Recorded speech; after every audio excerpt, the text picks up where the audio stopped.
یه سریان میان میگن که ترکی از پارسی گرفته شده. بر کسی که میفهمه، یه خورده فقط مطالعه کرده، مثلا علی شیرنوایی که 32 تا کتاب نوشته. یه کتاب داره، وزیر بود خودشم، از این وزیرهای دانای پارسی ترکی یعنی این وزیرهای پارسی کجان؟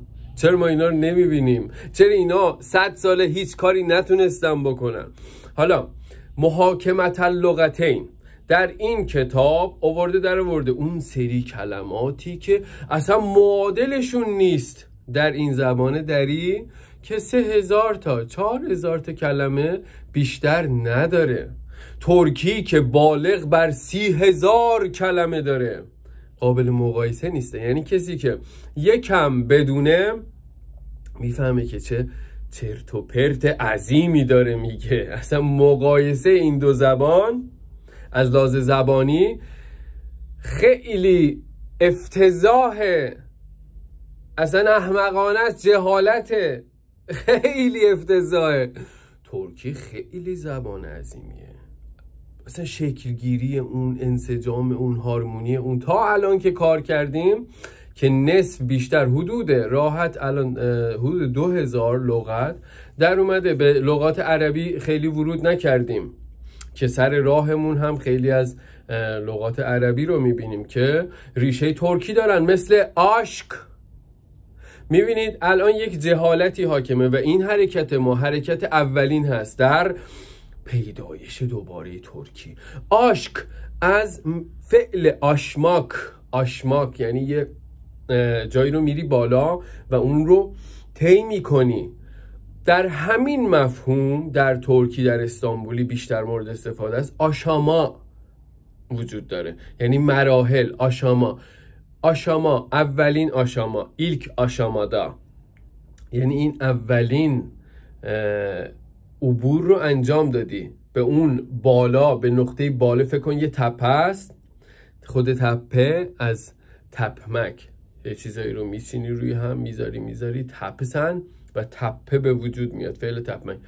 این اولش، این مثلا یه تپه رد کردی، این اولین ایلک آشاما بود که رد کردی.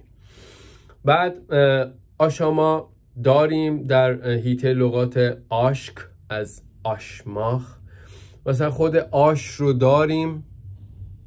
خب این داخلش هسته مفهومیش آش هست، آشماک هست. و در این موضوع مثلا در فرهنگ ما، یعنی چی؟ کلمه‌ای که داریم بیرون میکشیم، مفهومش رو مورد کنکاش قرار میدیم. باید ببینیم در فرهنگ در یک جای یه چیزی تولید کرده باشه، از قدیم اون اسم به ما رسیده باشه. عاشق یعنی این چند هزار ساله، این فرهنگ عاشق، موسیقی عاشق که میگیم چند هزار سال قدمت که داره، خود کلمه منسوب به مردمی هست که این رو به میون آوردن. و اینجا میبینیم که عاشق همینجا داره ایفای نقش میکنه. لا لا لا لا. کیه این عاشق؟ اوزان. یا مثلا ما شخصیت دده کرکوت که داریم، یا خیلی از شخصیت های بزرگ دیگمون، یا مثلا گام، شامان، خود شامان همین شخصیتی که از لحاظ روحی، ذهنی و معنوی میاد و جامعه رو، افسار جامعه رو دستش میگیره و هدایت میکنه جامعه رو. این عاشق یعنی تمام مراحل رو طی کرده، به درجات بالایی رسیده و عاشق نام گرفته. کسی که با موسیقی عجین شده، روحش رو توازن میده با موسیقی و فکر میکنه و در قالب این افکار شعر میاره و در قالب این اشعار داره پیام میرسونه به مردم، داره میگه که کدوم سمت برید، کدوم سمت نرید. اینها رو من دارم حس میکنم، میفهمم، چون از لحاظ ایموشنال اینتلیجنس، هوش احساسی جایگاه بالایی داره، چون همیشه با شعر و موسیقی و تفکر این سه مورد رو برهم گره داده تا بتونه جامعه رو به سمت درست هدایت بکنه. این در فرهنگ ما هست به شکل موسیقی عاشقی در فرهنگ ما ترکان اومده و از اینجا میبینیم که این کلمه یک جایگاه بسیار بزرگی در پیشینه فرهنگی داره. پس نمیشه این رو به ملت دیگری منسوب کرد و عشق از اینجا کامل، از لحاظ ریشه شناسی کامل و مستند و مستدل بیرون میاد. این راه درسته ریشه یابی کلمه است. مثلا یک مورد دیگه، ما حالا اون راهی که طی کردیم در تفکر ساخته داری، رفتیم به دل اون انسان نخستین، به شروع به فکر کردن کردیم با اون، یعنی این انسان چی داره میبینه، چه جهانی جلوی روی اون هست و چه فکری در ذهنش میاد که بیاد این تولیدات و این تفکر و این نتیجه کار اون به شکل زبان ظاهر بشه و از این زبان حرکت زبان رو بررسی بکنیم، این که چطور کلمه ها در دل تاریخ شکل گرفتند و تغییر شکل میدند. و میدونید که کلمات در دل تاریخ مثل سنگ ها در کف رودخونه هستن، هی شکل میخورن. هی این مثلا یانار رو گفتیم که از یانماک، یا مرکز یا هویت، یا که خیلی کلمات ساخته مثل یالتوز، مثل یانار، یاخار، یالن، یار، تمام اینها اومدیم به انار رسیدیم و نار. ببینید این همون سنگ کف رودخونه است که حرکت داده میشه، چون زنده است، چون در حرکته، چون زنده است، چون در حرکته. میبینید الان دارن میگن آقا این زبان دری حرکت نکرده چون زنده نیست.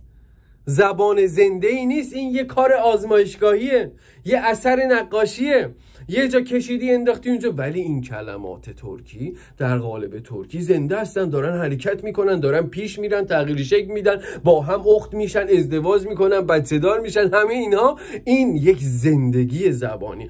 پس برای درک و هضم کامل زبان به دل تاریخ رفتیم.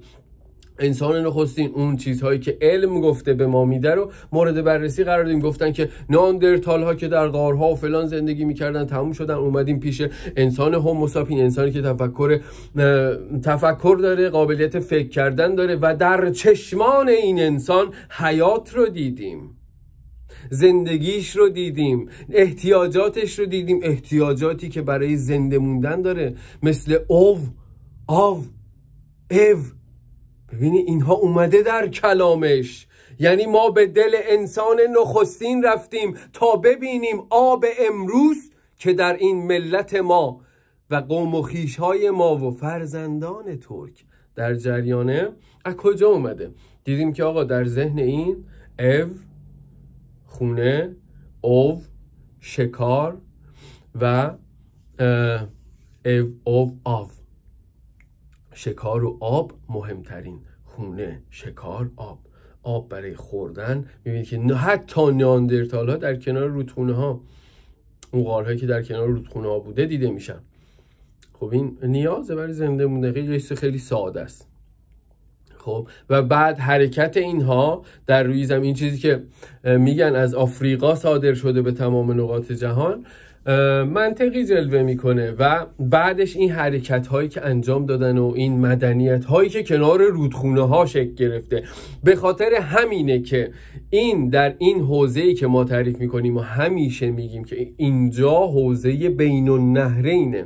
اون انسانی که از آفریقا اومده بود بیرون، از کنار رودخونه ها، وقتی کنار خلیج ها به راه افتاد، رسید به خلیج کنگر اون روزی که امروز حالا هر چی که میگم بگن، شاخابم بگم باز ترکیه، حرکت کنار رودخونه ها کرد، چون زندگیش تضمین میشد. وقتی کنار رودخونه حرکت میکرد میتونست بره یه شکاری انجام بده، ولی برای آب نیاز به این رودخونه داره. پس میتونه در حرکت باشه به شرط اینکه کنار رودخونه حرکت بکنه. و به خاطر همینه این حوزه رودخونه های عده خسته شدن، همونجا ساکن شدن. این حوزه رودخونه ها حوزه های مدنیت رو شکل داد. حالا یک بیس جدید میخوان تعریف کنن یه جای دیگه که بیان بگن ما پیشتر از تمدن بین النهرین میتونیم. چرت و پرت. کسی که شجره نداره دیگه نباید دنبال این چیزا بگرده. شجره خودش خیلی مهمه.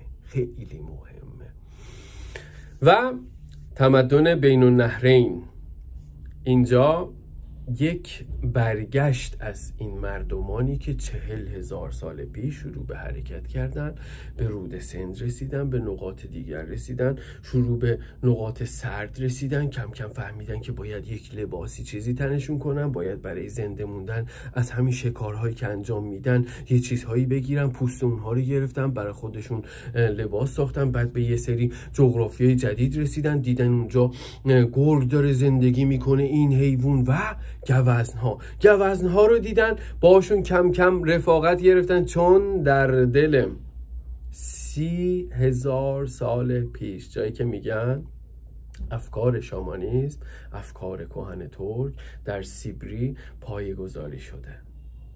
کسی که توسط یک خانم هم بوده، یعنی پیغمبر در شامانیسم. حالا میگم ما مفهوم پیغمبر اینها رو نداریم، نه در شامانیسم نه معبد داریم، نه، چون که همه جا مقدسه، عبادتگاهی وجود نداره. یه سری اجاق ها بودن که اون هم متأخر در اون انشعاباتی که اشتباهاتی که از تفهیم نور گرفته شده، خب اینها اومد این رو ساخت که خورشید مثلا مقدسه و آتش مقدسه. اینها اشتباهات ذهنی بود. وقتی ماه رو نشون میدادیم به انگشت نگاه کردن. داستان اینجوریه.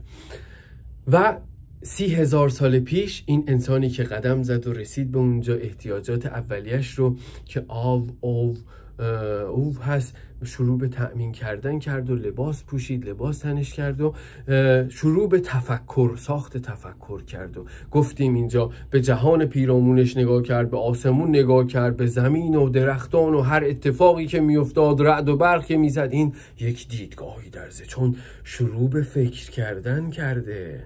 این انسان هوموساپین که بهش میگیم شروع به تفکر کرده، داره یک سلسله مراتب در ذهنش شکل میگیره، داره یه شناخت از دور و برش، از پیرامونش شکل میگیره و این شناختش که خیلی براش مهمه که داره حیات رو میبینه، یه عده دارن میمیرن و در این شروع و پایان یک رده‌ای هست، یک چیز. تمام این مجموعه ها رو سعی میکنه که منسجم بکنه، به دل طبیعت میره، از سوالات، از آز بودنش، آز کم بودنش، این گرسنگی فیزیکی در آز که کم هم هست مستقیم در ترکی، گرسنگی معنوی پدید میاره و از آز بودنش فهمید که باید رشد بکنه و این رشد رو در درختان دید. دستش رو به سمت بالا گرفت و نور رو دید و دید زمانی که نور میتابه رشد حاصل میشه و یاز از همین آز بودنش در معنا و مفهوم فصل رشد شکل گرفت. شروع به نقاشی کرد. یازماک اولین، و این رشد رو در قالب یاز فهمید. یاز جره یازا چه بیله، باید بنویسه که بفهمه و حفظ کنه و بیلدخلرن توتمایا ساخلامایا. جره یازا، یاز فصل رشد، یاز رشد در نوشتن و تفکر اومد و پدیدار شد به حیات.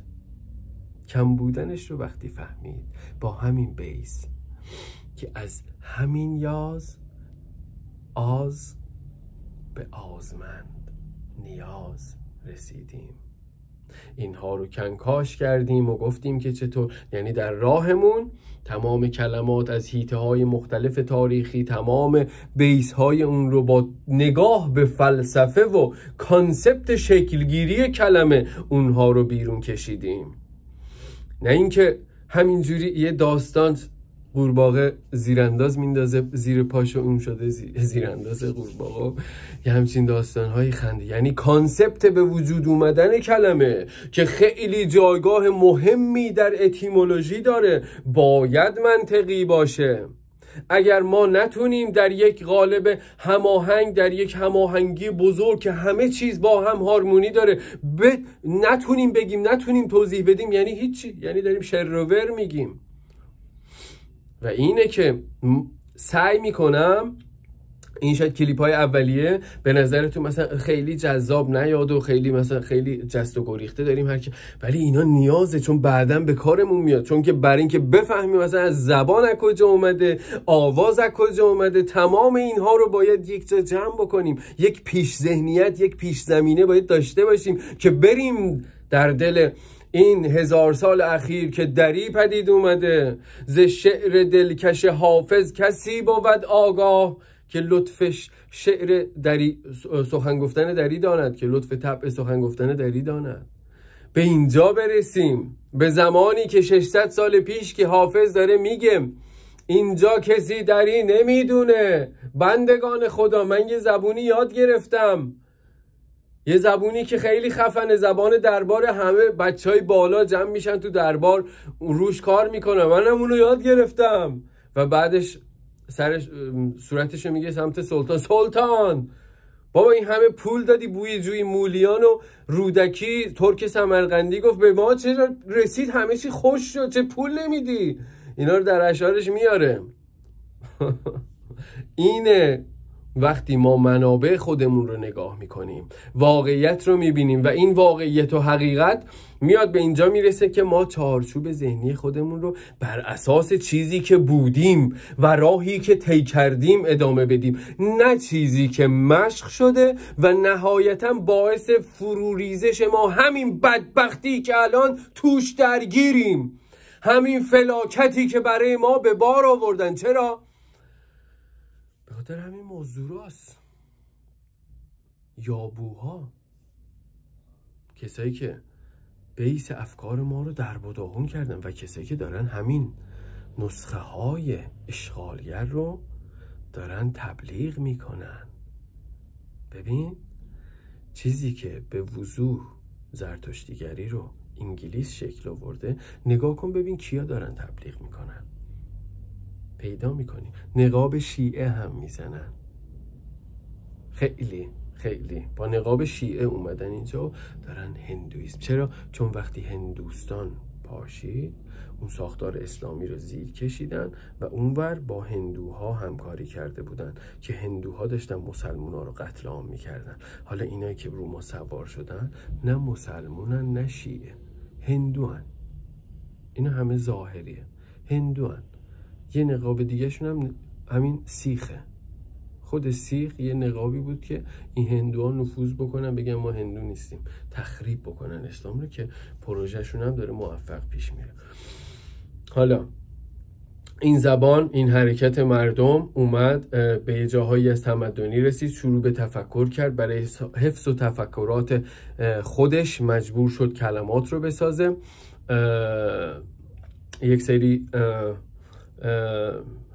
تامغه ها که هر کدوم مثل تامغه آز، دونه دونه تک به تک تامغه ها رو رمزگشایی میکنیم و چیزی که از دلشون بیرون اومده، تامغه آز رو دیدیم که آز، ببین این مثل تمام حرفای ربط که در دری وجود دارن، مثل جون، نیلگون، جون، خورشید، بوجون، روز، مورد استفاده در ترکی با همین تغییرهای مفهومی داخل دری هم شده و شباهت رو در رنگ ها، چون که جون نور هست و نور پدید آورنده رنگ، چون اگه نور نباشه رنگی رو نمیبینی. پس اینجا میاد در به عنوان وند که ساخته میشه، گون رو وقتی میبینیم باید بدونی اول اینو بردار اصلا ببینم گون کجاست. یا مثلا جینه، گین، ما ببینیم که در ترکی ما جینه داریم، جنه، جنه غم، جنه غم، جینه غم، غم جین. میبینی تمام این وندها که ساختار اصلی این زبان هستن که به وفور بررسی کردیم که داخل اونها تک به تک باز هم میریم، همه از ترکی گرفته شدن. یا اگر این حرف ربط دو چیز رو به هم ارتباط میده. اگر میرم مدرسه، اگر بارون نیاد، میرم مدرسه سرخم میکنه جلو بارون. سرخم میکنه، اگر بارون نیاد میرم مدرسه. این کار ایمک رو مفهوم در مفهوم رسانی داره انجام میده.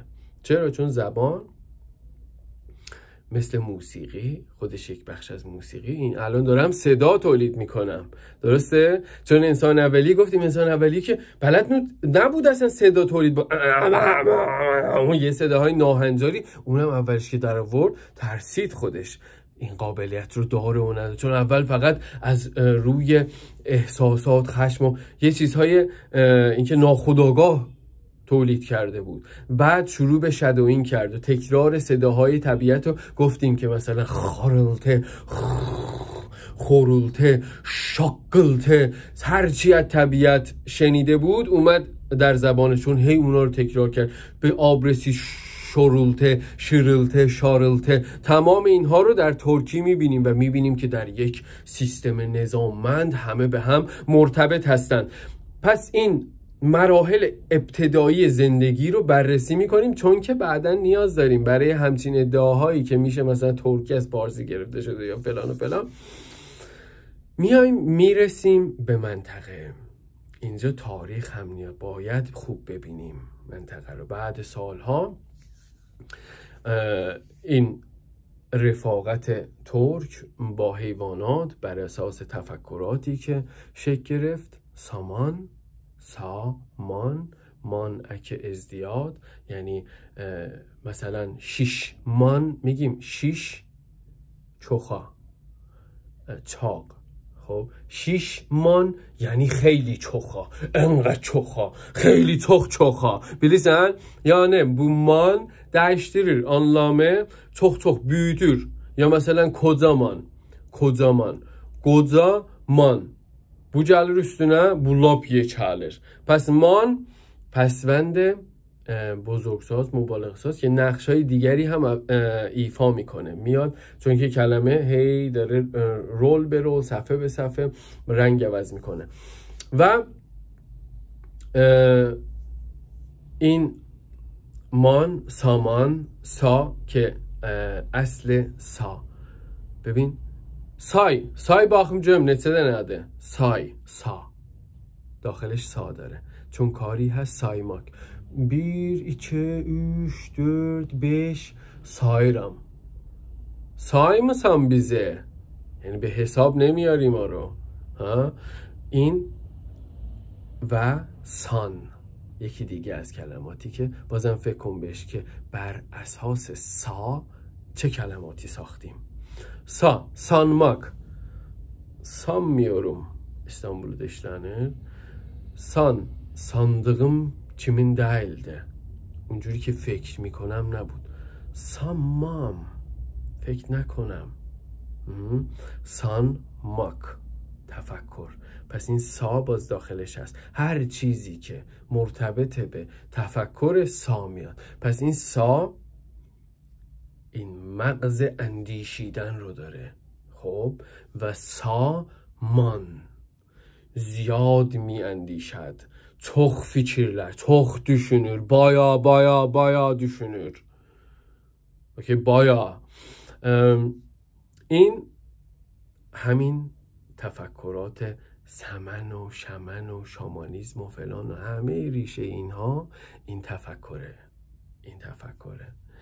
و این شروع به حرکت میکنه در دنیا. افکار سامانی در سیبریا که میگن در منابع هست 30,000 سال پیش شکل گرفت و بعد شروع به حرکت کرد که اینجا میرسیم که نیتیو های قاره جدید نام گرفته آمریکا، که آمریکا خودش لغتی ایتالیایی هست که اسم اونجا رو باید مردمان خودشون که چند 10,000 سال اونجا زندگی کردن نامگذاری بکنن. دینه حالا به خودشون بخششون میگن دینه. میبینیم که این افکار نزد اونها هم هست. واو به واو این افکار اونجا هم هست. شکل خودش رو حفظ کرده. مسیرشون رو پیدا میکنیم. میبینیم که از اون بالا قطب شمال شروع به حرکت کردن. چطور؟ با گوزنها رفاقت ریختند. این رفاقت ترک و گوز همه جا دیده میشه، در افکاری که امروز ما رسیدن، شاخی که بالا خونه میذارن، بعضی جاها برو تو دهات باید ببینی این قدیم روی قبرها میذاشتن، یا این 12 عددی که این 12 قسمت شاخ گوه است. در افکار ترکان 12 جای بسیار به خصوصی داره، 7 12 40 تیله که همینجوری در از این 40 نیست، یعنی این تیلمک از این درد و رنج به تکامل رسیدنه و این عدد قبل این که مثلا حالا اون اعداد و فلان شکل بگیرن این مفهوم رو داشت.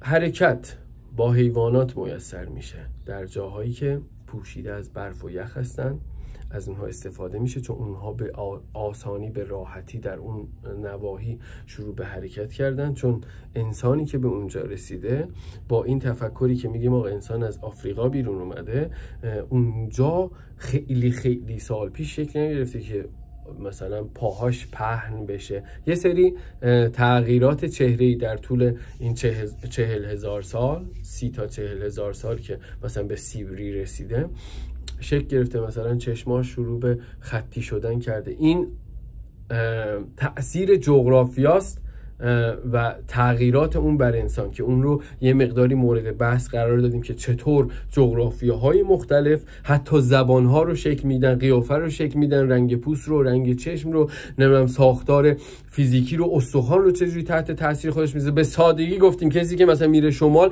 انقدر که رطوبت هوا بالاست، شاید مثلا بعد 20 روز یا مثلا 20 روز که کم چند سال کم کم پشت کلش شروع به پخ شدن بکنه. به خاطر همینه که شمالی ها مثلا دماغشون خود بزرگتر میشه فلان. اینا آثاریه که رطوبت شاید مثلا در 2 نسل روش میذاره. حالا اونجا میزان برف زیاده، به تبع اون نور هم زیاد منعکس میشه، به چشم زیاد میاد و این حالتی که ما میگیریم جزوم گاماشته گامزی نور وقتی به چشم میخوره، چشم رو جمع میکنیم تا از این مسون بداریم، از این زیاد بودن نور. پس اونجا این باعث تغییر میشه. حالا اینها شروع به حرکت میکنن، رفاقت با حیوان ها، یه سمتی به سمت آمریکا سرازیر میشن و در قاره آمریکا این تمدن های پیشین رو میسازن و دیگران که از همین مسیرهایی که بالا اومدن و با مسیرهایی که حیوانات دارن کوچ میکنند و حرکت میکنند به حرکت شروع میکنن. در غرب و شرق زندگی کوچ ترک شکل میگیره. الان خیلی به جای خیلی مهمی از تاریخ ترک رسیدیم، در کنار شهرسازی که به وفور کلمه داریم برای شهر. خود شهر از شار، اون دایره بودن، دوار بودن شهر که اولین دیوارها که دورش کشیده میشد به همین شکل بود. شار از ترکی گرفته شده. خود کند که به وفور در اسامی روستاها هست از کازماک، کند و کاوی که میبینیم در همین دری ریشش گازماک و گاوماکه که یه خور شرح دادیم، باز هم داخلش میریم.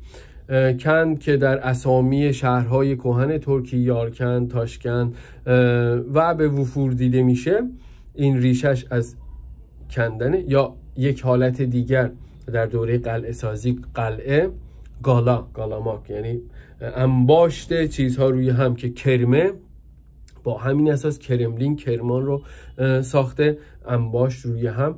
که اور از ارمک، فکر کن یک ارمجک، عنکبوت رو میبینی، آنکبوت، باز ارمجک رو این برداریم چون یه چیزهایی داره ارمخ میکنه، مثل ننه ها dاره hörməklə danışmışıq bunu demişik.